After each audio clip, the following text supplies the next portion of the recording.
What's up there, Black family? This is Kevin Warden Price of the Africa Town Coalition. I'm with, Billion gas. and we haven't had a press conference in a minute, so we decided to get together to share some information with you because we want to, just keep you up to snuff on what's going on. We need your support, of course, in a number of different areas. And so let's start off with, actually, I have Holly Mitchell up here. We're going to be talking a little bit later about the political arena.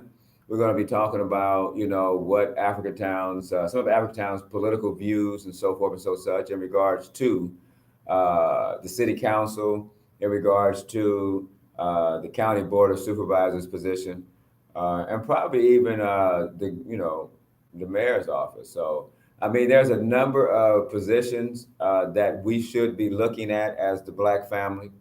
We need to bring a more grassroots thinking process to these positions. And so we, hope to have the privilege of doing that on behalf of the Black family here in the city of Los Angeles. So keep Holly Mitchell in mind. There's a lot of politicians that we're going to be looking at today. Holly Mitchell is one of them. So just because she's Black and she's a woman doesn't mean that she has the Black vote. Issues is very important. Issues that relate to the Black family. So this is not going to be a easy dialogue for any politician that we're going to be discussing, but we just want to make sure we put it out there that it's the will of the people, and we want a more grassroots response to a lot of things that's going on. Okay, so one of the things that I do want to talk about is um, there was a vote just recently. Was it this week? The vote for the historic village Last last week. last week. There was a restore. There was, as you know, the Africa Town Coalition has a petition. We've been working on a petition to rename Leimert Park to Africa Town. Last week there was a vote that took place by the city council, 10-0, that basically uh, changed the name from Leimert Park to the historic Leimert Park Village. So a little bit later we're going to be talking about all the players that were involved in that, and also what our response in the future is going to be in regards to that issue, because we do still plan to pursue Africa Town right here in South Central. Um, and I just want to say something too, just for the folks that's out there that's waiting for the park to open up, Kamathi Park. As you know, we've claimed the park as Kamathi Park. And just to let everybody know, this is not a dog park, okay? This is not a dog park. If you look at the sign that has always been in the park, up on the pole, it has always said dogs allowed. Okay, it's just going back to that right there. But one of the things that we have been discussing is that the park is too small. The park is too small for humans and dogs at the same time. Okay, I know there's a lot of dog lovers out there. They don't want to hear the fact that we don't want to be laying in their piss and the dog shit, because basically that's what happens is that the dogs piss and shit on the grass. And now we have to lay on this grass. We have children out there in this small park area. Okay. And so basically, a lot of people have said that this park should be a human only park. Maybe we can wrap our mind around that. A human only park. I know some of you dog lovers is like, this fool done lost his mind. You mean to tell me little Chi Chi can't come out to this park where everybody hanging out? No, we don't want Chi Chi shitting and pissing where our children is going to be laying and playing in the grass. Can y'all conceive that? Okay. So that's what we're talking about. So that's something that's going to be an issue as this park moves closer and closer to opening. We want this to be a human park only. No dogs allowed. Okay? I know y'all ain't gonna like that, but hey, when the ship goes down and my life raft becomes available, if the dog ain't here to save your life, you better leave him on the boat. All right. Um, Just recently, we had this last Sunday, we had the 1 year anniversary memorial observation for Marcus Matt Capone Higgins. Matt Capone was a co-founder of uh, Africatown Coalition. He's prior to that, he spent 10, maybe 15 years as a social advocate, a man that was out here fighting on behalf of, not just the black family, but he fought for everybody. That's one thing I will say about Mac. From time to time, he would fight for other people. You know what I'm saying? So, we observed his passing Sunday. A number of people came out. It was a very nice time. We have photographs, so you can probably see on Facebook. I don't have them up right now. I won't be able to bring them up right now. But there was a few people that came out, and it was really nice. So we had a nice ceremony, and we enjoyed that moment. Would you like to say anything about that, man? Yeah, Mac was very instrumental in the movement here in LA. Everything from the police terrorism to the homeless issue right now to gentrification in general to just looking out for elders, looking out for people who might have a missing family member to just working with a lot of the youngsters who were involved in the street life that he was a part of and trying to encourage and pull them over into the movement. And there's a lot of youngsters right now still actively involved in community work, advocating to different levels because of Mac Capone. So because he was not necessarily favored um, by the city, the state, corporate media.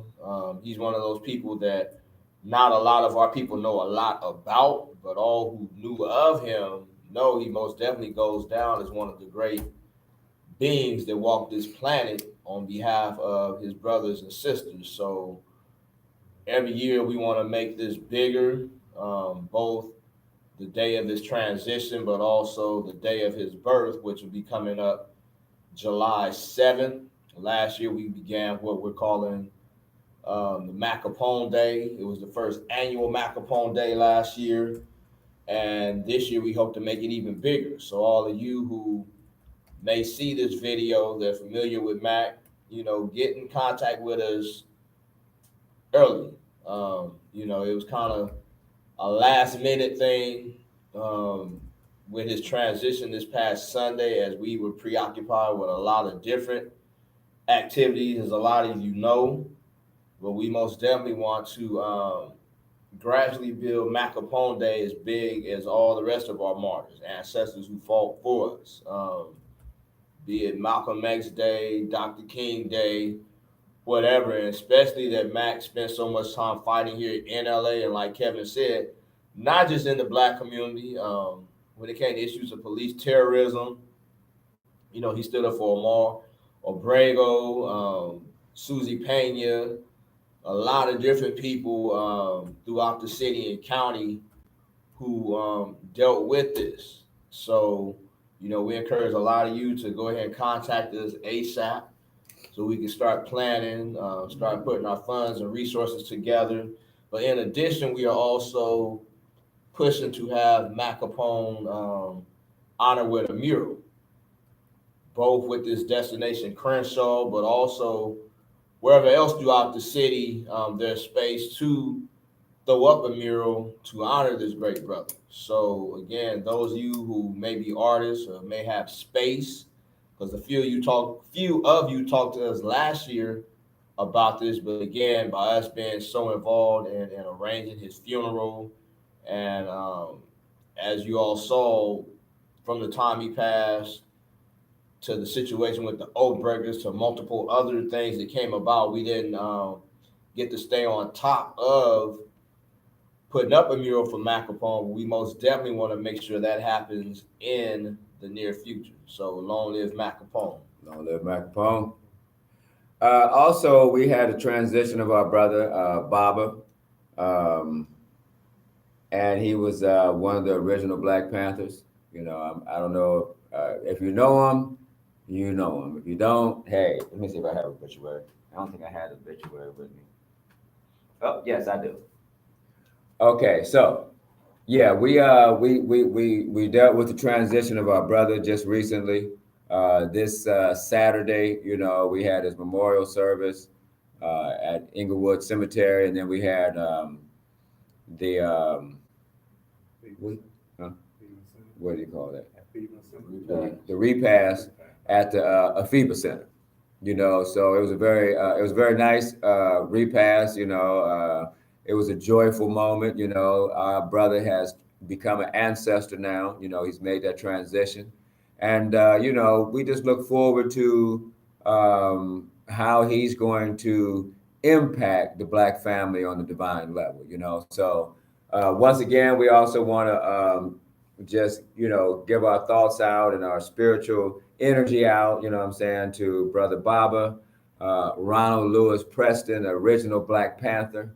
And one of the things that I did enjoy when I went to the memorial service was, they asked all the Black Panthers to stand up. So, you had like 369, about 10 Black Panthers in one group stood up. These are all older brothers. We had see Jomo Kenyatta, what I'm saying? He was also there, and Harold was there, So we had all these old brothers, and I think you had a couple of sisters. You had a couple of sisters that was up in that group too, So these are historical figures right here. These are historical figures that came through a time when there were no rules. We have rules now of engagement in terms of the Black struggle, but then they created these rules. What I'm saying? They were the ones that helped to create these rules. So we just wanted to give that brother a shout out as well. Did you want to say anything, Abram, about Mac and the brothers? Give a mirror morals to them, brothers and sisters in the future too. They need a mirror too when these days.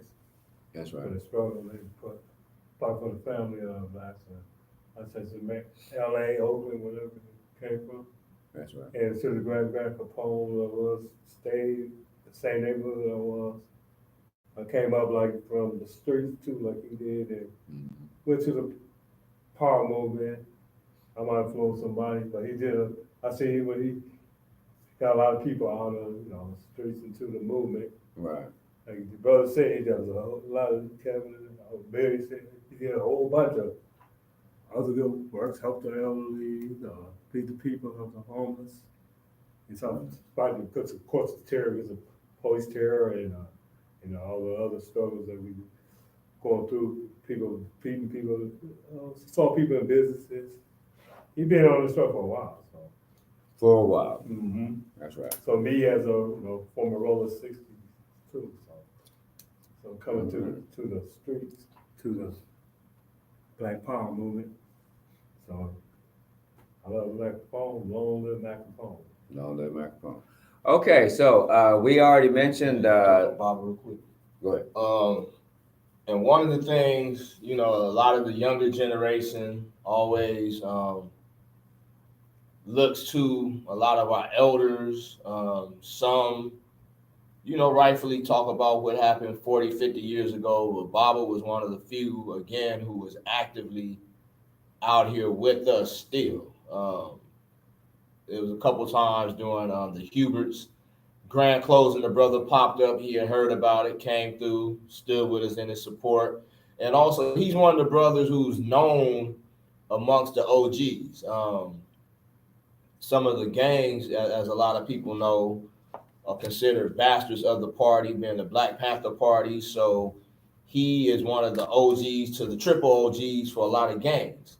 So he was able to communicate to them some of the things that were happening with us today, whereas normally we might have encountered some friction, because a lot of times when we go into certain hoods, areas, some triple OGs feel a little threatened that, we might be coming to be opposition to them, or might come to try to recruit, take away all their soldiers. But brothers like Baba were able to reach out to some of these brothers and bring us to the table with them, but also just basically communicate to cats that that's not the page we're on. We're really out here pushing for the empowerment of our people, pushing against the oppression of our people.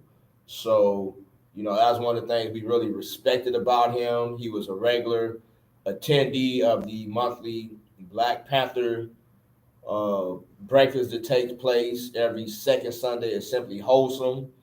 So he will most definitely be missed. He's not just one of those historical figures that, you read about in a book, you heard about, but again, actively involved up until his last day. So we most definitely will miss that great brother. Without a doubt. Yeah. Okay, so wrapping it up and coming on down to the last part of it, which is going to be we're going to kind of focus on a little bit of political dialogue here about what's going on in the city and so forth. But I do want to say that we need your support, Black family. It's past time for you to support the Africatown Coalition. We need your financial support. We need your legal support. And any other type of support that you would like to give. Any other organization would have been supported by now. The Black Panthers were supported. And I think that one of the reasons why a lot of people don't really support the Africatown, some people don't support the Africatown Coalition because, we don't have this multicultural, feel-good type of platform. You know what I'm saying? We fight on behalf of the Black family, for the Black family, and we need your support. There are a lot of people that we have showed up for over the last 15 years, and I'm talking about even before the formation of the Africatown Coalition. People who are part of the Africatown Coalition have been out in these streets doing the work, and we need your support, okay? I want to thank, Brother Umar. I want to thank Sister Miriam and all those others that I don't know about that provided us with financial support when we were in need. We have a number of vehicles that been having issues. We just, but we need your support. This is no joke. This is not a PBS moment. If you want this work to continue, and we have been doing the type of work that you feel that is instrumental towards the advancement of our community here in this city, we need your support. It's as simple as that. And we shouldn't have to continually ask for your support. Okay. We shouldn't. So I just wanted to bring that up on a personal level because I think that there's more. I know that there's more that you can do. Okay, we're bordering on close to 1,000 members on Africatown Coalition. Blacks in 365, I don't know how many they got, but it's like hundreds, maybe close to 1,000 or over. Okay. Black Dot Empowerment Network, I believe we have about 600. So we have a lot of people that view our content, that agree with our methodology, that has, some of you have been out here with us, okay? And I don't want to mess up nobody's name, so I'm not going to try to repeat them. But those of you who have been out from Imperial Liquor Land and Hubert's to other areas in which we have, done actions at, you know who you are. So LA Cannabis Co. So we need your support. Let's not go into this summer without fully funding and backing the Africatown Coalition. Okay, because there's anybody else that's out there on these streets that deserve support like we do. I want you to let us know who they are. Let us know who's out here on the streets showing up, getting the work done. Let us know who's down here in City Hall, going to the council meetings, getting the work done. Let us know who's bringing the Koreans and other associations in the City Hall to get policy made and drafted. Okay? Bring them to the forefront. Bring them to the forefront, please. This is a team effort here, And if you can't be out here with us, you're still a part of the team. We need you to support the team. Okay, so I'm not going to beat this over the head because we got some other things to talk about. You said you want to go clean up. Yeah, I'm going to do the cleanup right now. Go ahead. Oh, okay. Thank you. That was power to Jomo Kenyatta. Okay, so last but not least, before we get into this other aspect, let's see what I got everything else right here. Bam, bam, bam. Cleanup is the last thing. We're going to lead with Brip, then we're going to go from there. We have a cleanup of Africatown taking place as we speak. as you know, I think about a month and a half, maybe about a month and a half, 2 months, maybe about 3 months now. Community Build no longer has the contract, the cleanup contract with, I believe it was Crystal Stairs that was cleaning up Africatown. Okay, and just to let you know, just because the city council stabbed us in the back and changed the name to Historical Leimert Park Village, we are still claiming it as Africatown. We are still claiming the park, the green area, as Kamathi Park, and we will still be fighting that battle. So we will be having a cleanup of Africatown Village every Monday at 8 o'clock to 10. We're going to start at 8 o'clock to 10, and it'll probably go from 10 to 12 from there. So if you can't come from 8 to 10, you can come 10 to 12. And basically, we clean up about 1, 2, 3, 4, 5, 6, 7, about 10 blocks. About 10 blocks. We also clean up People Street, and we clean up Degnan, which is the main business street right there as well. So the post that you see on the wall back there, you'll see it also posted on our page. It says the village cleanup. We're not going to fight that in terms of right now. It's okay, but we will be fighting that on the broader sense. Okay, so every Monday we're going to meet in front of We Can, or Aki Bamboo on Mondays at 8 and on Thursdays at 8. So we're going to meet in front of one of those two places. Most likely it's going to be We Can. Hold on one second. We got supplies. We're going to have refreshments. And you don't have to clean up the whole time. You can just clean up a block or two and you can call it quits. So as you can see, it's hard to see down at the bottom. It says effort sponsored by the Leimert Park Village Merchants Association and the Africatown Coalition. Hey, Ron.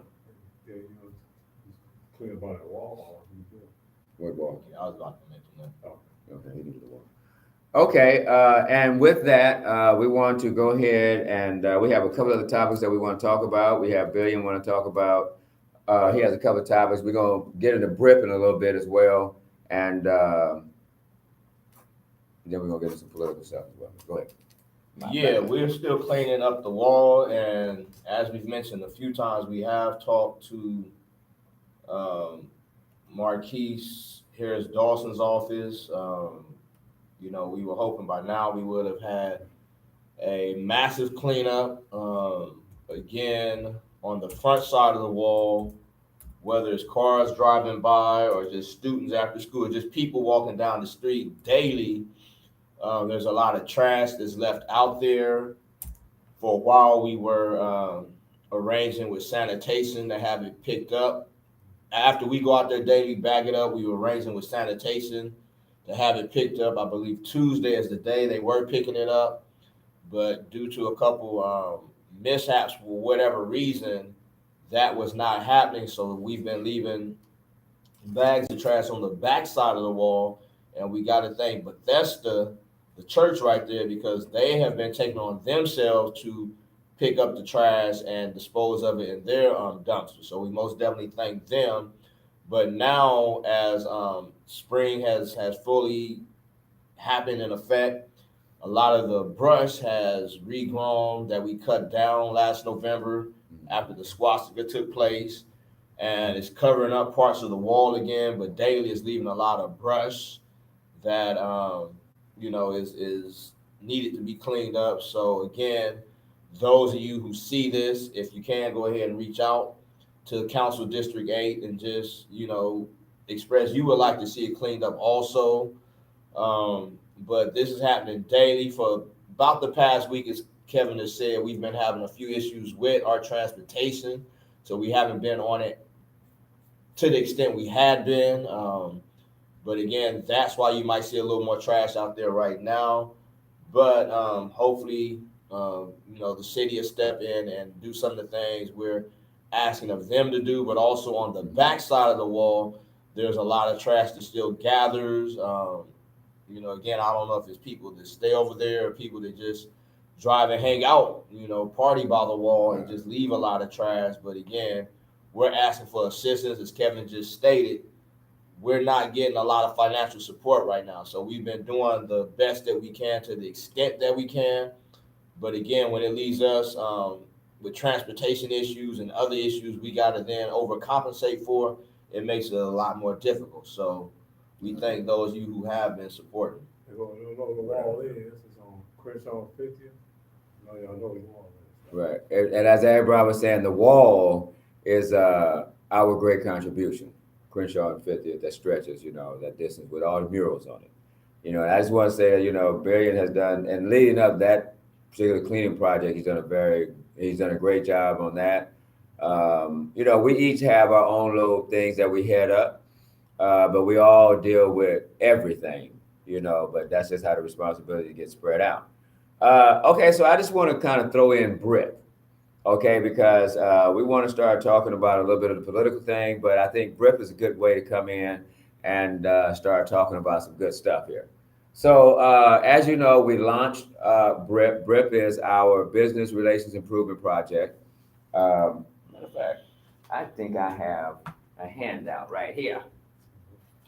And this project is basically an outgrowth of our grand closing and the other, advocacy work that we have done throughout the city.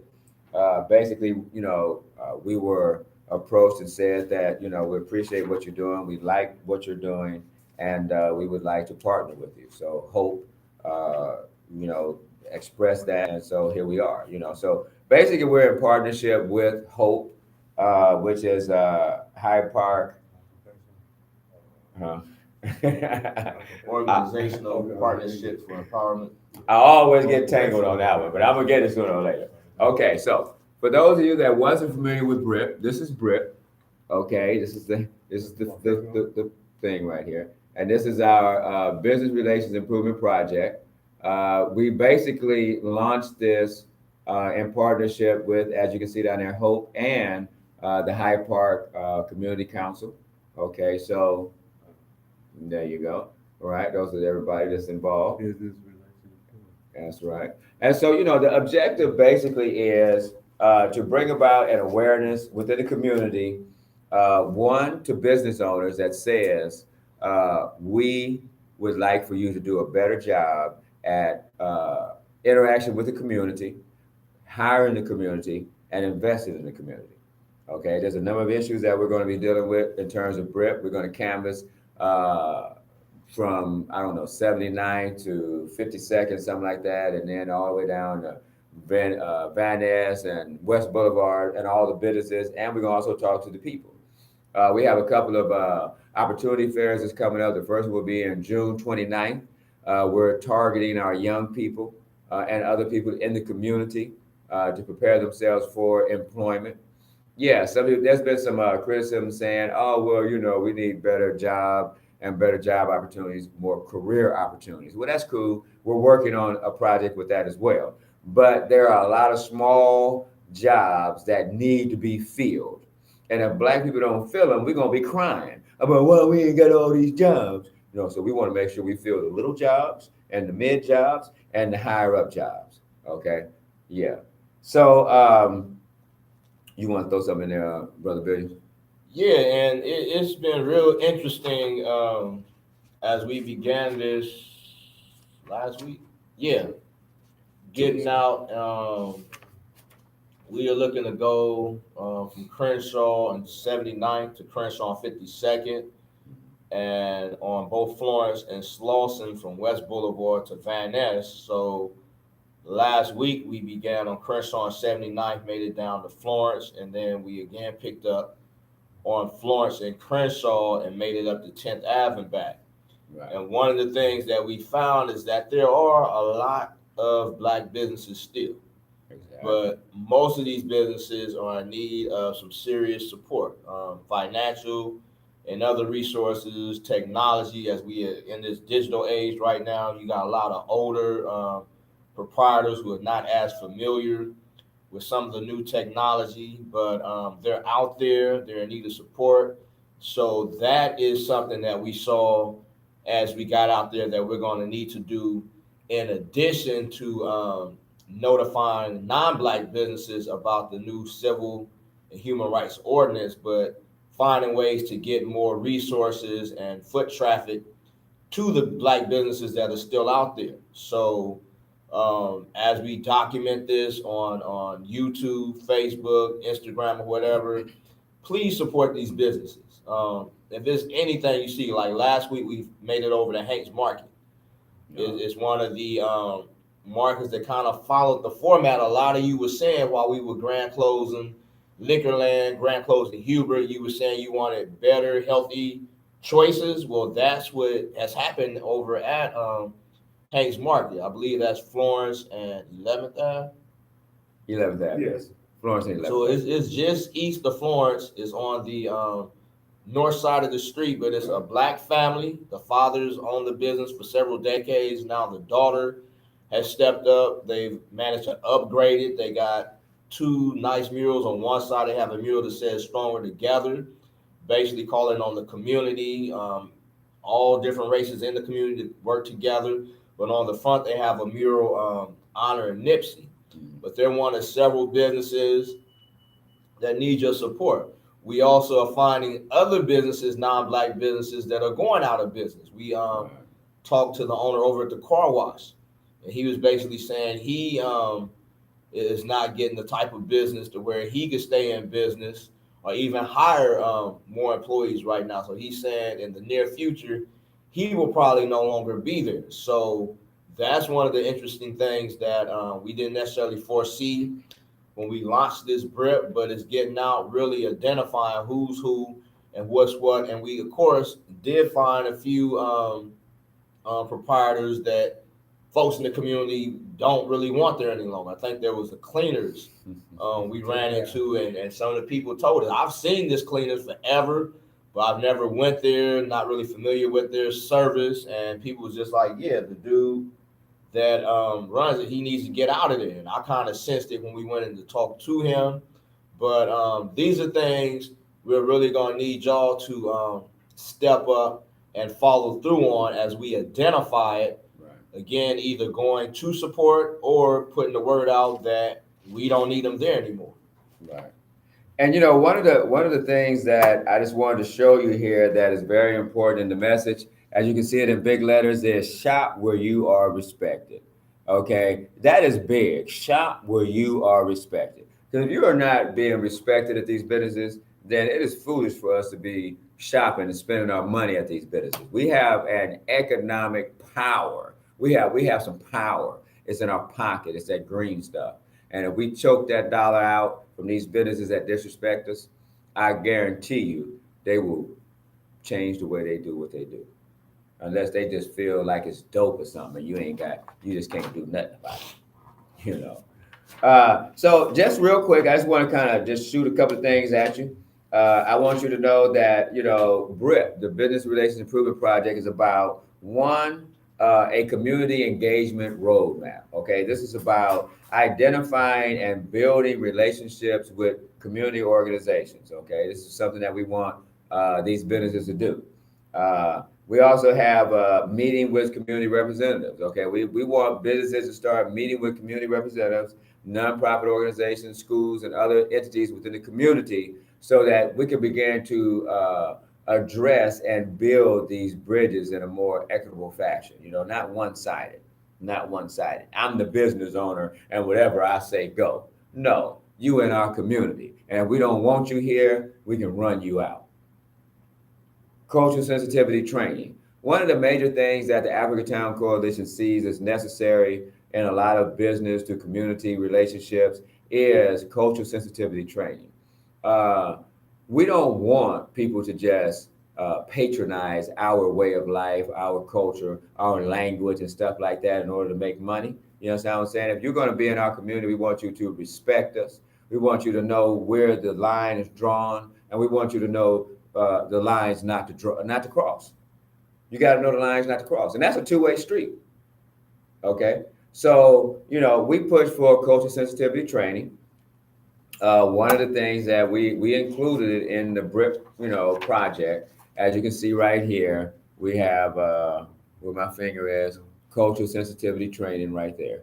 Okay, so that's cultural sensitivity training. We have a workup, a little curriculum on that, and we will be sharing that with businesses who receive a report card from us, and that report card shows that your cultural interaction is substandard and it's creating issues. So we have community canvassing is what we're doing right now. Community canvasses. BRIP is about canvassing the community. It's about going to every single business, talking to those business owners, talking to the workers, developing a relationship. You know what I'm saying? And not just with that little small group of people that kind of hovers around the property or something like that, but with the broader community, right? With the broader community. And I talked about the report card. Report cards are very important because this is a way in which we will be evaluating the businesses. We'll be, creating this report card. It'll be both digital and it'll be also hard copy. And the business report card will be beneficial for both the business itself and for the community at large. These report cards will provide a means to track the progress and or identify areas in need of improvement to better the relationship between the community members and the business. Okay, so that report card is very important. So we want our members, our community members to know that if there is an issue and that issue is substantiated, it will go onto that business's report card. Okay, and so what that does is that's just an informal way to let everybody know how this business is willing to move forward with the people on behalf of the community. All right. And last but not least, we're talking about a grand opening or a reopening. And one of the examples that I can give, and a successful example I can give of, the grand opening or reopening is on Alondra and Central. I apologize because I do not know the name of the beauty supply place. But there was an action that took place which involves King Solomon, Cash, Black Panther Party for National Defense, Africatown Coalition. And so it was able to be negotiated a reopening in which the sister bought the establishment and she has relaunched the establishment. So even though, that was not a part of, the structure of BRIP that we're doing right now, but that is an example of, what we are looking for, what we are looking to see. And that is a replacement of an offensive business for a business that's going to be nurturing and that is going to, basically identify with the local community, and not being exploitive, owned by parasitic owners. Yes. So it's called Compton Black Square. I got 30 minutes. 30 minutes? Okay. Compton Black Square. Okay. So go ahead, kick it in. So we're going to have a little political dialogue conversation right now. And we're going to see where this goes, So we want y'all to get involved, man, in the politics of this city because this is where it's happening at. Billions of dollars is at stake. Welcome to Town Business. Last week, while we were down at City Hall, was saying that we need to really start taking a periodic, if not a weekly, but, just following what's happening with the state of politics amongst Black political figures and just amongst the people in general, because a lot of times people think politics is just about voting, it's just about your elected officials, but what we don't really see is that politics happens every day as we interact with each other out in the streets. So we want to get young people and those who are still voting more familiar with who you're voting for. Because a lot of times y'all just wait till you see certain campaign ads come out, or when they come out to your concert or community event and give you some feel good speeches, and you're not really seeing day to day. I think city council meets about 2 or 3 times a week. Right. The county supervisor meets a few times a week. Your assembly people meet several times. Your senators meet almost daily. Your Congress people meet almost daily. And there's a lot of things that are being voted on quite often that's not in our best interest by these same individuals who you are entrusting your vote to, who you are entrusting your financial contributions to. So this is what we want to really dissect a lot more closely, especially considering everything that's happening from Nipsey's assassination to the intensified gentrification, as you're seeing a lot of developments going up and down Crenshaw. We encourage y'all to come out to these neighborhood council meetings where these developers are making presentations to the overall economics of our community, all the affairs of our community, the cost of living that's affecting a lot of us right now. We're seeing gas about a month ago was down $3, now it's almost back up to $4. And of course, as that goes up, the cost of products in your grocery store is going up. So where it might just seem like a few cents here and there, but overall at the end of the month, you didn't pay the extra $100, $200. So, we really want to break down what's happening with these different officials, but also what's happening with us as a people. Because again, as we've been showing you the past few years, getting involved can really set policy. It can really activate certain policies that are there but are being overlooked because we're not taking advantage of them. But also this newfound call for reparations. There's a lot of reparation packages that are kind of in place right now, but we're not gaining access to them because a lot of times people just don't know. So that's what we really want to establish with this weekly view. So I think immediately we'll look at the 2020 elections that are coming up and what's happening locally, state, and then nationally. Right. Locally, some of the big talk right now is the switching of seats between the county supervisors over our immediate area and the council member seats. Right now is being played out that Mark Ridley Thomas very likely will go for the council district 10 seat, and Herb Wesson is potentially going to go for the county supervisor seat that is now being held by Mark Ridley Thomas. And as of right now, we're being told, in addition to Herb Wesson, Jan Perry and Holly Mitchell, who was up on the screen, are looking to run against Herb Wesson for the county supervisor seat. And Mark Ridley Thomas run for Council District 10. As of right now, we don't know of any one running against him, but as it shapes out, the coalition might have somebody out there. But for right now, with the county supervisor seat, what are some of your thoughts? Well, the county supervisor seat, I've been, I was told about Holly Mitchell. And what I would just like to suggest is that, we do some research. We do some research on Holly Mitchell. We see what her issues are in regards to the Black family. Okay. Of course, this is about Angelenos, but at the same time, this is about the Black family. What are you willing to do for Black people? Because there's gentrification that is taking place. We want to make sure what those issues are. So I would say, without a shadow of a doubt, that we need to look at a new contender for LA County Supervisor.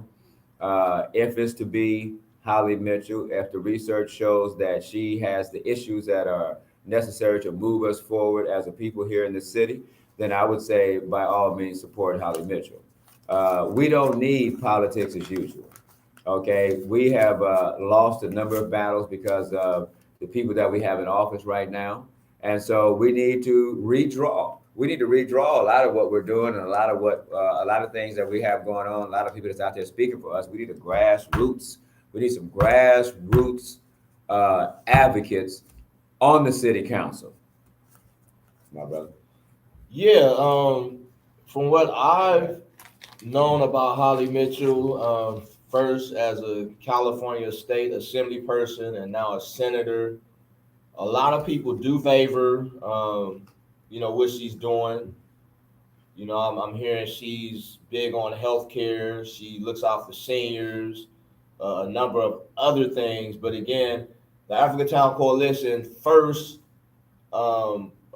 agenda, first on our agenda is always the state of our existence. With the police killing that's happening, I haven't heard too much from her concerning that. So that would most definitely be one of the things we would like to speak to her about if we ever get in a meeting with her. Second, of course, is this whole gentrifying issue. You know, where does she stand with the big developers? Because we know Mark Ridley Thomas made a very clear point about a year and a half ago. He's with gentrification because it makes his property value go up. So, you know, where does she stand with that? Where does she stand on the whole issue of prison? This out of control state of prisons right now. This new form of enslavement that's happening with it. Where does she stand as far as helping Black businesses get resources? Right. You know, to stay in existence. Right. Where does she stand? You know, is her loyalty to the Democratic Party stronger than her loyalty to the Black family? Right. So these are things we would like to really sit down and talk to our sister about and see, you know, is she one of our sisters? You know, is she a Black woman, you know, sponsoring the white agenda, or is she a Black woman sponsoring the Black family? Right. Jan Perry, everything I know about her was all bad. As a council person, you know, she was completely in bed with the corporate agenda, with the big developers downtown. So by no means do I see anything good coming out of her getting into the position as a county supervisor. Right. And of course, with Herb Weston, you know, he's ducked and dodged several requests from us to meet. And as we are mainly advocating in the area formerly known as Leimert Park, you know, that is in the heart of his district. And he's very familiar with work we've done, work we're doing. You know, everything from the homeless issue to the cleanups we were speaking about a little while ago to the issues with police terrorism. So we feel, you know, he would continue basically what Mark Ridley Thomas has been doing. So right now, both words from a lot of younger people and our initial response is that Holly Mitchell may possibly be the better candidate, but again, we're going to wait before we endorse her until we actually sit down and meet with her and do more research on her. Right. So, you know, if you have any information in regards to Holly Mitchell, you want to sit down and you want to talk to us about it, you can send us an email at africatowncoalition@gmail.com. That's africatowncoalition@gmail.com. If you're on our Facebook, you know, we have a Facebook group. This is our logo for our Facebook group. Okay, if you don't know. So you can, you know, drop some information on there. We have an Instagram account. It's called We Are Africatown. You know, they have a messaging service on there that's very good because I don't deal with Messenger on Facebook. So, you know, people be like dropping stuff on my Messenger and they'll be like sitting there for 3-4 months sometime, you know, but I got to go to the library and check it out. Okay. My brother mentioned developers. And so that's very important, Black family, that we begin to look at what these developers are doing. Now, Abraham gave me this note right here. He wanted us to bring up SB 50. Okay, SB 50 is a bill that would take away the requirement for developers to come to the neighborhood councils, to come to the community and ask the community's authorization to build a structure. Okay, what they want to do is they want to bypass the local community and go straight to the state and let the state make the decision on what's going to take place. Now, the reason why we bring up SB 50, right now, SB 50 is held up in committee, right? 20 January. Huh? Until January 2020. That was what we wanted for SB 20 to get hung up in committee. So that's where it is right now. But if SB 2050 passes, if SB 50 passes, developers will have the ability to go to the Dorset Village, okay, to go to the Dorset Village after cracking the deal with the property owners and all of that, and building a 7-story plus condominium structure there without asking the local community, the neighborhood council, or anybody else permission on the local level, whether we want that or not. Okay, so I have a picture up in the background. That's the Dorset Village. If y'all know about the Dorset Village, it's right over there on what's that, 8th Avenue in Slauson? Right. It's a massive, massive apartment complex, right? It's really massive. It's only 2 stories right now. And it's really, it's a lot of people stay in that apartment complex, right? But if they went 7 stories, if they took Dorset Village up 7 stories, that massive, I mean, how many blocks, city blocks is that? Do they have a map? 10th Ave to 8th Ave Yeah, it's a lot of property. and 59th Street. From 8th Ave to Crenshaw, yeah. No, those from 8th Ave to 10th Ave Uh-huh. to 59th Street to South. Okay, okay, there we go. Massive territory. We don't want our places to be turned into some mini New York cities. Okay, our communities be turned into some mini New York cities. All right, so I'm just gonna leave that there. Let Brother Billion get in there and talk a little something about what's going on. But last thing I need, let me just throw in one last thing. Chesapeake Apartments. If you don't understand the argument, if you don't understand what Mike Fear, the city attorney, is doing, look up Chesapeake Apartments. You know, it's not pretty. And again, that's the immediate threat. You know, people that live there right now looking at being displaced. You got hundreds of families, and again, it's one of the areas that has a higher percentage of Black people still. There has been the past few years a lot of other people moving in, but right now it's still predominantly Black. So once again, they're targeting a Black stronghold and just displacing families. You know, of course, they're gonna give them a few $1,000s to relocate, but once you pay all the expenses and find a new place, that money's gone, and they're in a whole nother new part of town. We saw the situation with the Jordan Downs that resulted in a lot of Black men once again being replaced to Skid Row. So again, where they throw this image of a nice, luxurious new thing coming, one, a lot of our people will not be able to afford to move into it. And again, part of the sale they use with that is that there'll be about 10% affordable housing. But when you look up the numbers on affordable housing, it's well beyond what a lot of Black people are being paid. And even at 10%, that would really do nothing. So again, these are things that we need y'all to get involved with now. As y'all are getting wind of it right now, don't wait till the end of where you getting the notice to move, but contact your people that stay there now. Or if you stay there now, you know, holler at us and see how is it you can get more involved, both with the African Town Coalition, but also with the Park and Mesa Heights Community Council that's in the area right there, and also HOPE, the Hyde Park Organizational Partnership for Empowerment. That's right. Who are holding regular meetings to kind of push back against it, but also educate the people on what's happening. And that is in Marquise Harris Dawson's district. We hadn't spoke on him just yet, but you know, that's the council member for that area. So those of you who have concerns, you most definitely want to hit him up, especially if you voted for him. And even if you didn't vote for him, you want to start letting your voice and letting it be known how you feel about this. The African Town Coalition has recently started speaking on new strategies to kind of push back against some of these developments.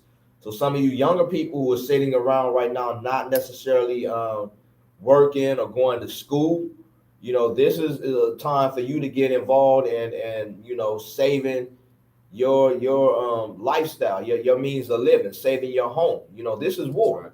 You know, they make it seem all nice because they don't necessarily come in and just bomb you out of a home right now, but they use economic and political means to displace you. Exactly. And now is the time that you're hearing this several months or maybe a year in advance to get actively involved.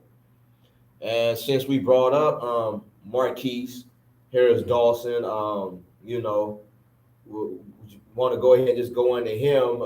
The past year or so, we had kind of changed our position because he has been consistent in following up and supporting some of the work we've been doing from the liquor stores.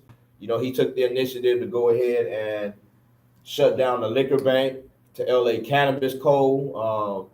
He's the one that put on the table the freeze for a lot of these outsiders that are coming in. to the wall that happened last November. He went ahead and stepped up the attention for Destination Crenshaw. But on the flip side of it, just recently, like we were saying last week, he did second the motion to rename Africatown the historic Leimert Park Village. So one of the questions that a lot of people have had, from people in general to folks with the High Park Organizational Partnership for Empowerment, is to what degree is Marquise running with the developers? Right. So this is most definitely a question, a concern that a lot of people have, as there are a lot of projects going up along Crenshaw in his district. Right. I think that's Crenshaw and Hyde Park. We got one development company that's really trying to push their project in. We got a few others that's already taking place. We got the one on Hyde Park and Brynhurst that is up now, that we're seeing a lot of other people living there now. So again, this is modern colonization that is taking place and will fully take place if more you do not get involved now, today. And let me just say something too, because there's a place over there on, let's say, Hyde Park and Crenshaw that they're proposing as well. And you know, one of the things that the discussion that we had was, will the local people who have been living and sleeping on the ground be the ones that have the opportunity to go into these establishments?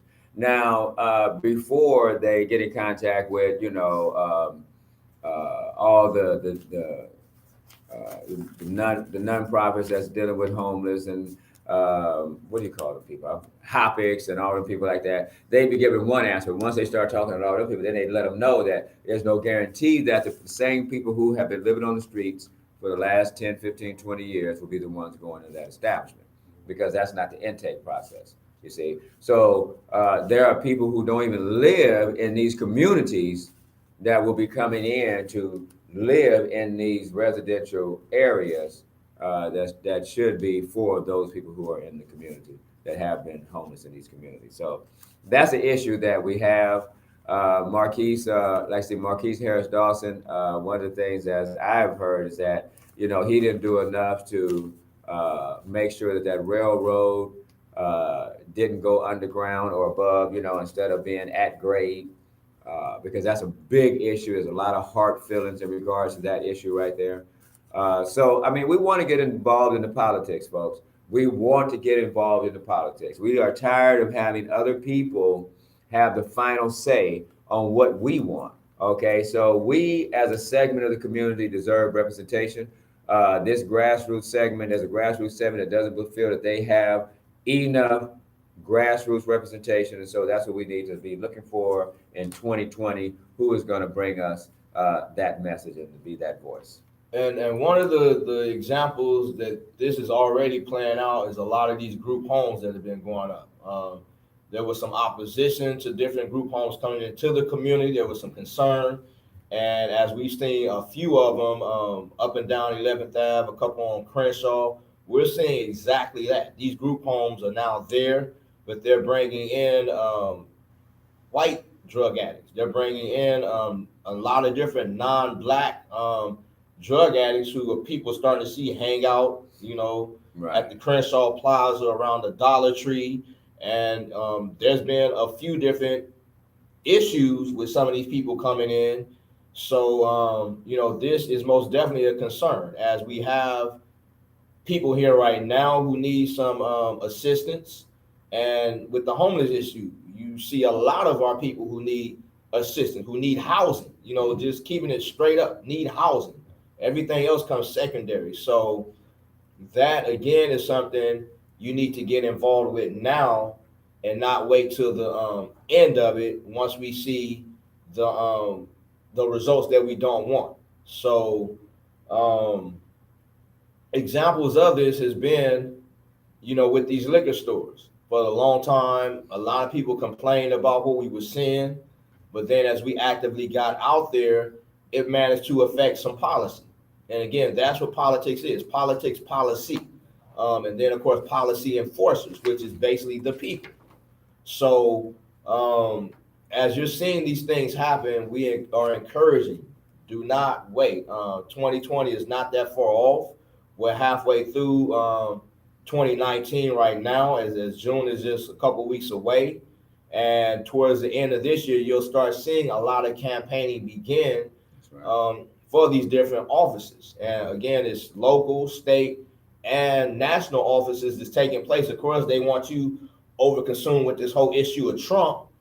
And you can pretty much figure he'd have already won that 2020, short of anything drastic happening to him. He's basically, going for 8 years. So the only real defense we have is first and foremost getting stronger as a people, networking, organizing with each other. But secondly, getting officials, representatives in place, delegates of the Black community in place in public offices who are going to go in there and push a strong agenda for us. We're not looking to get behind any white person talking about reparations or, all these other political tricks that they continue to use to mislead and bamboozle us.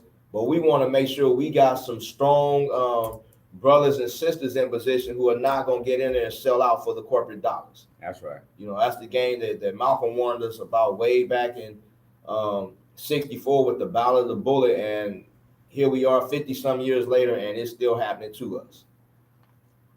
Okay. What I would like to just, because the brother on the side, Abron, he wanted to bring up the point. In terms of a lot of this development stuff, there's going to, one of the things that people want is less parking. Excuse me, more parking. Okay, we want more parking. You can't put up a condo and then not provide parking space. And so that's something that a lot of residents have a problem with, being that we are in what's called a transit zone. I think it's called a transit zone. If you're a certain distance away from the railroad, that means you can put up structures, condo structures that do not have a large amount of parking space. This is something that residents don't like because they can foresee a spilling into the community. And so they've already started talking about parking permits for community, and so let's look at the Dorset Village. If you bring in 7 stories on that structure, on that property, you're talking about probably 20, 30 some thousand people. Okay, those are just my figurative numbers. More bikes. We definitely want to have more bikes. I mean, bikes definitely would solve a lot of the problem here in LA, but at the same time, we need more responsible drivers because we don't want to be having people run over. You understand what I'm saying? But I just want to show just real quick right here. It's just something real quick. So this is the Dorset Village right here. I just want to point this out right here. And if you can see this here, I just Googled, this is Google Maps 3D version. And you can see, the apartments. Now, what they want to do is take these 2-story apartments and take them up to 7 stories at a minimum. So we're talking about, what is this here? 8th Avenue to, 11th Avenue and Swalston to 59th? 10th Avenue. This is a massive piece of property here, y'all. And we're talking about tens of thousands of people would be coming into this whole community here, and there would be not enough parking, and there would be a cluster of everything going on. 7 stories, that would block out all the community back here. That would block out a lot of the community where people wouldn't even be able to see. Okay, so we have to look at the overall impact of the community, not just how it's going to, make money for the developers and maybe put some people in some nice home, but the overall impact of the community, because LA is not ready to go up yet. Okay, and so we don't want to start in the hood. Let's start somewhere else. Okay, let's start in Brentwood somewhere. And just breaking it down again, hundreds of Black people being pushed out, thousands of non-Black people coming in. So that's instantly going to change the dynamics of the community. That's going to change the culture of the community. That's going to change the politics of the community. And again, one of the things a lot of these officials are not looking at, that's going to quickly vote them out of office. Because as these other people come, they're going to want people that look like them to represent them. So that will change the politics of our community even more drastic. So, this is, like I was saying, this is straight colonization. This is neo-colonization because we got Black people doing this to us. So again, don't wait to the end of it. Get involved now. Right. I just want to throw out a few more names that we do want to look at as we move forward towards this whole 2020 situation. We got Asia Brown in Compton. You know, we got good, bad, and ugly with her. We got Current Price, who is also a council person. I believe he's council district 9. Yeah. We got James Butts over in Inglewood. A lot of people feel, you know, with the whole stadium and metro project, he basically sold black folks out. You got Jonna Zarita in Compton, who's creating a lot of chaos. You have Kamala Harris, who was the California Attorney General, who's been throwing her name into the potential presidential race. Mm-hmm. You have Maxine Waters, as some folks call her, Auntie Maxine. You know, the good and bad and ugly with her. But again, these are all political persons. We must dissect and be honest about whether or not we're going to support them any further. You know, what have they produced for us to this point? And again, as Malcolm warned us, once we become intelligent enough to stop voting for non-black officials, these white entities will put blacks in front of us who they control. And the end results, we're seeing a lot of these names, a lot of these folks who you all favor, continue to support, are doing just that. You know, as we talk about history, ancestors who sold their people into slavery, that's what we have with a lot of these individuals. You know, they have supported the crime bills that have massively incarcerated us. They have supported these policies of gentrification. They have not funded black businesses with the necessary resources. They have not put the issue of reparations on the table to the extent that it needs to be. So again, if we're gonna get some of the things that we need, it's gonna have to first and foremost start with holding our own elected officials accountable. Exactly. So you know, we hope those of you that are seeing this, at least some comments and share whatever other information stories you have with these officials, and more importantly, come out and start getting involved with us. As I was saying, we do have some strategies we're going to start implementing with these development companies in the very near future, because we cannot continue to sit around and watch our people die in these streets as housing for non-black people being erected to accommodate these people to come in our communities and look at us like, what are we doing here? Exactly. Okay, well, you know, I want to thank everybody for I just have a couple more. Yeah, because while we're doing that, I want to throw in cannabis, right? As my brother had already said, the cannabis window for cannabis is open now. There's a pre-screening, pre-qualification. We don't know exactly how long it's going to be open, so we want to take advantage of that, y'all. We want to take advantage of that. But make no mistake about it. Okay, we need to be on top of every aspect of this cannabis program, especially the property. We want to know that the social equity applicant has 51% control of the property and how the property will be dissolved and how the property will be dealt with if the business no longer is operated. So if the business goes under, then we want to make sure that the social equity applicant who has 51% of that business also has the ability to determine how that property is dissolved. And so we'll be talking about that and other issues. It's a very important topic because that alone could also help to, you know, fight against the gentrification of our community.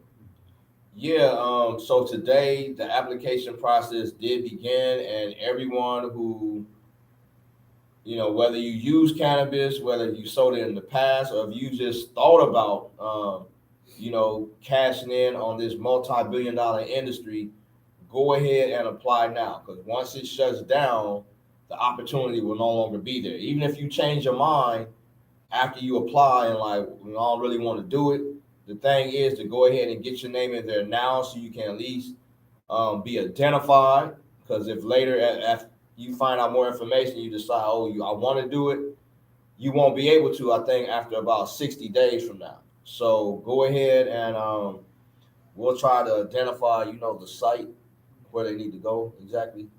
We'll look it up and get it out to you.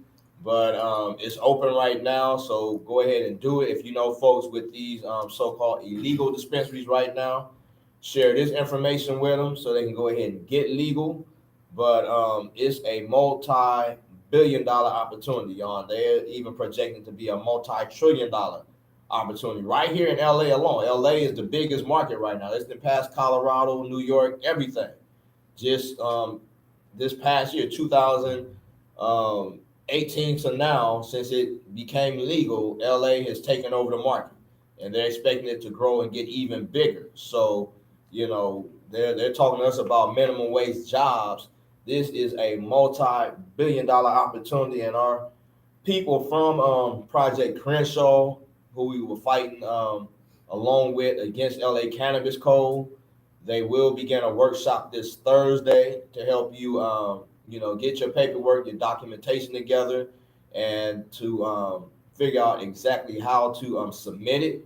So if you're not really sure how to go about it, we'll get you that information also. But now is the time to get involved with that. And also remember, it's like the money is going to look real good. Okay, I have a friend of mine who's involved in the process, the incubator thing and all that. And they're talking about 80,000 a year. Who doesn't want to make 80,000 a year? You know what I'm saying? But let's make sure that we safeguard this opportunity and make sure that 51% means 51%. If you're coming in the social equity, 51% means 51%. If a person puts $10 million into this investment, I could care less. 51% means 51%. That means you're not going to walk away with the property if the business goes belly up. 51% means 51%. Go ahead. And this segment of Town Business actually started at the end of another show. We're doing two simultaneous broadcasts. We did briefly speak on the other show about the BRIP that's in effect right now, but basically the Business Relation Improvement Project. Again, we plan on touching every business in our community with this. So we have provided a number. If you go into a business where you see mostly Black people spending the dollars and it's hostile or there are no Black employees, please call that number. And as y'all have been seeing the past few years, we will respond. And a lot of these businesses now that there's actually a city ordinance are looking to cooperate. We found a few last week, Boost Mobile, 7-Eleven, a few others who are taking all Black dollars but with no Black employees, who are saying they are going to try to change that immediately. And again, our young folks are going to be out of school, I think, next week. Mm-hmm. They're either going to be hanging out, bugging you for some more dollars, or they can get actively involved and start working themselves and generating some income. Again, the bigger picture, yes, is to own our own businesses, but more immediately to generate that necessary income immediately, we want to get them in these positions and in other businesses that already exist. And then they could possibly save up and invest in starting their own businesses after the fact. But right now, that is in effect. We also spoke about the civil and human rights ordinance. There was a budget of, I believe, $500,000 approved for the commission to actually get out and start enforcing it.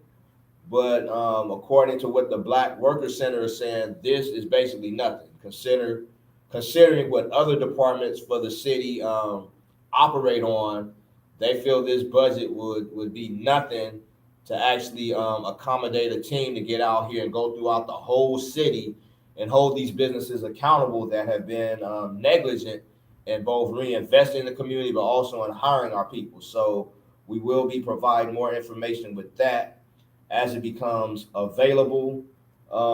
With the issue of public safety, I think one of the biggest focus right now is what actually happened to Nipsey. A lot of people have different conspiracy theories, but again, it's consistent with what has happened to a lot of other Black leaders that have stepped up and taken care of their communities. So right now, the focus is still Eric Holder. As some of you may know, the attorney, what was dude's name? Christopher Darden backed out due to threats. So again, whoever was behind that, salute to y'all. But this is what needs to happen when our leaders get taken out. Too often we're told, to just mourn for a few weeks to get back to business as usual. But if a president of white people are assassinated, they use everything within their means to track down that assassin and do whatever they feel like doing. So the fact that people have been held accountable to this point concerning what happened to Nipsey, that's politics. Politics for all other people involves using whatever violence is necessary to enforce their policies. We're the ones that are being told to just accept gentrification, accept the police shooting our children down, accept our leaders being killed and nothing happening to nobody. And that's why we are still at the bottom, because too many of our people accept this, turning the other cheek. So I most definitely salute the young folks who have taken it on themselves to take these measures to hold people involved in Nipsey's assassination accountable. So we as the African Town Coalition will most definitely continue our investigation with the information that's coming forward with others who may have possibly been involved in this. But we will also continue to offer our support to the young people that are now forming this citywide peace treaty. We've been moving through the streets ever since it happened, and we can most definitely sense there is a newfound sense amongst young people. Daily I'm seeing brothers and sisters from both sides still out there conversing, and that's the most important step. Being able to communicate, crossing these virtual borders that have been drawn with gangbanging. So we most definitely encourage that this new generation of young folks, because again, gangs are basically political bodies. When you go back to the founding of this country, be it the what was it called, the Tea Party, that was a political body that rose out of a mob mentality. The Democrats, they evolved out of a mob mentality. The Republicans evolved out of a mob mentality. But again, what has happened with black gangs for too long is leadership gets taken out and incarcerated to where they can't grow and mature and then come back, as we see people like Nipsey do. So we most definitely encourage them to continue doing what they've been doing the past several weeks. And I just want to say, I want to give all of our young people a shout out, for just wanting to be a part of the peace process. There's a lot of different views on what happened, a lot of views on who is responsible. One of the things that, to someone like myself, this is an opportunity for young people and for elders as well, within the gang community, within the gang culture, to just take a look at where you've been and where you are now, where we are now. We know that there are outside influences always involved in interfering with the forward progress of our Black community and the Black family. But at the same time, we also, know that there are individuals who are just on their own individual thing as well. It's just their own personal lifestyle and so forth. I hope that this is an example to let everybody see, especially young people, to see that it doesn't matter whether or not you are a positive role model, but negative role model. These are death cultures, unfortunately. And, white supremacy and other utilizes people within these cultures to massacre and kill not only our people, innocent people, but also the leaders as well. So this is a culture in which has grown up here in this country. Many people will talk about how it was, protecting the community at one time, but like I say myself, and I'm 59, it's been a long, long time since I've seen any so-called gang working on behalf of the people in a positive way. So this is an opportunity right now for young people to really take, and these elders, what I'm saying, they got the power to take this turn right now and really get back to that culture in the beginning of protecting the community versus being destructive elements within the community. And I think that we're positioned to do that right now, because a lot of our young people have put their guns down. A lot of people are talking peace, as Brother Billy was saying. It's resonated throughout the community. There's a lot going on, So we have an opportunity, but make no mistake about it. Okay, we have a responsibility for that brother's death, and we have to make sure that those who have a responsibility are held accountable. Now we know that some people aren't going to be held accountable because you got certain codes that's in place. We know there's certain conversations that's not going to take place because there's certain codes in place. Okay, we know that the white supremacy ain't going to give us all the information because they don't want us to know the information. There's certain codes in place. So I'm good. I'm going to end right there. I really hate what happened to our brother, but the marathon continues. And just in closing, I want to once again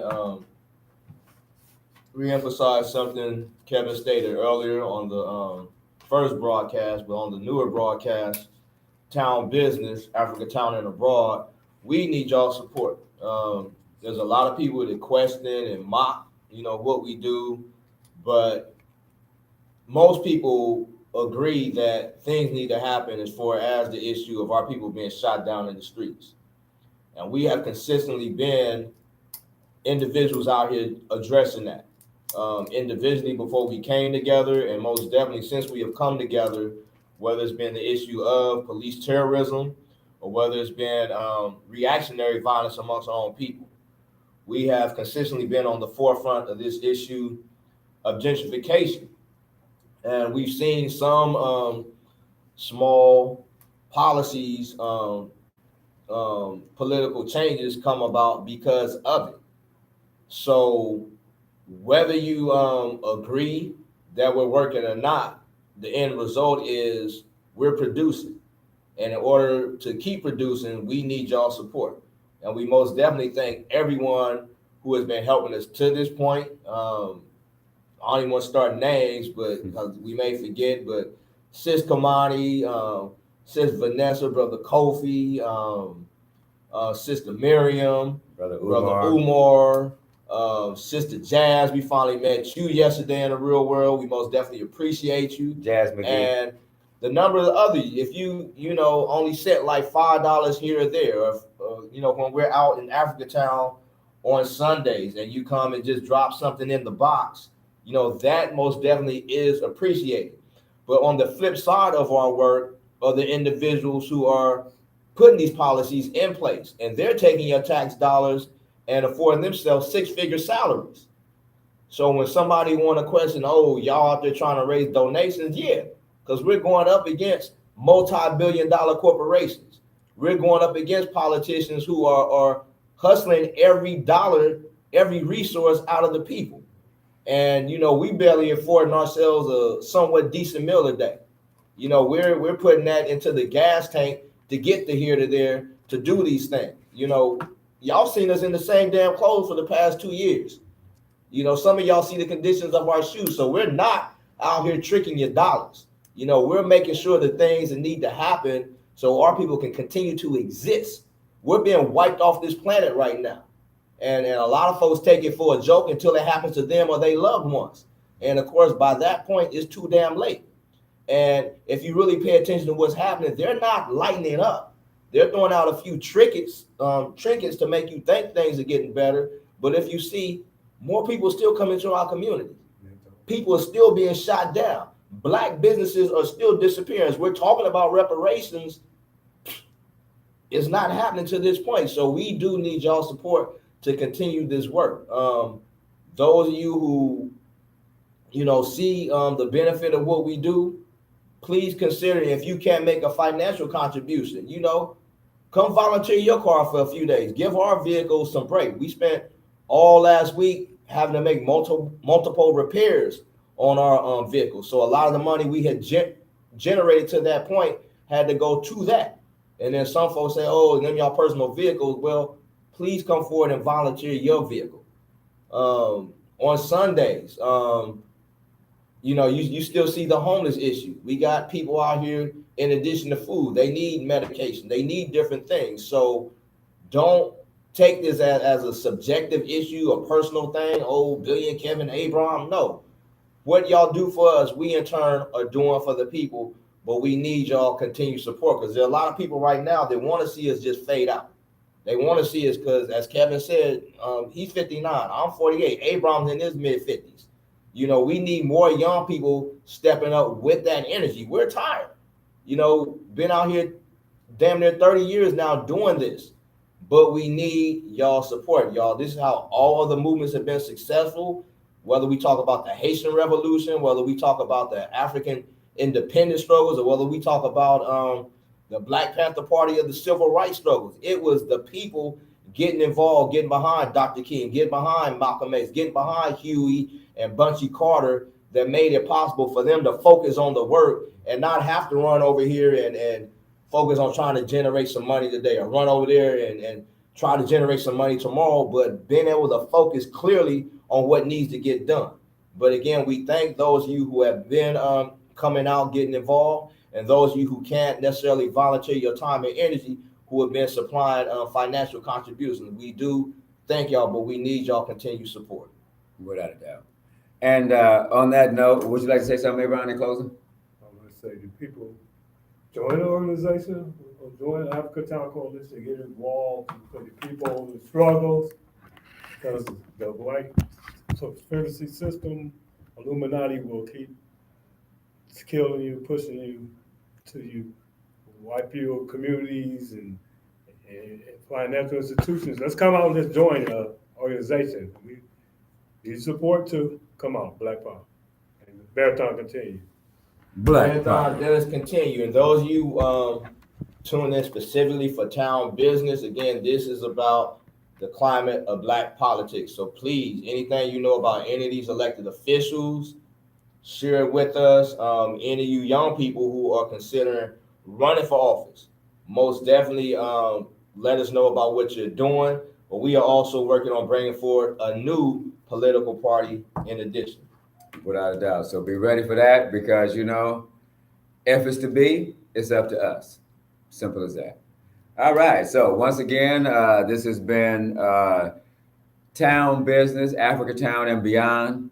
I want y'all to look forward to this every week. I don't know how many days we're going to try to do this right here, right now, but hopefully it's going to be a day-to-day thing in which we're going to bring you up to snuff with all the political activities and all the things that Africa Town Coalition does and what is going on in our city.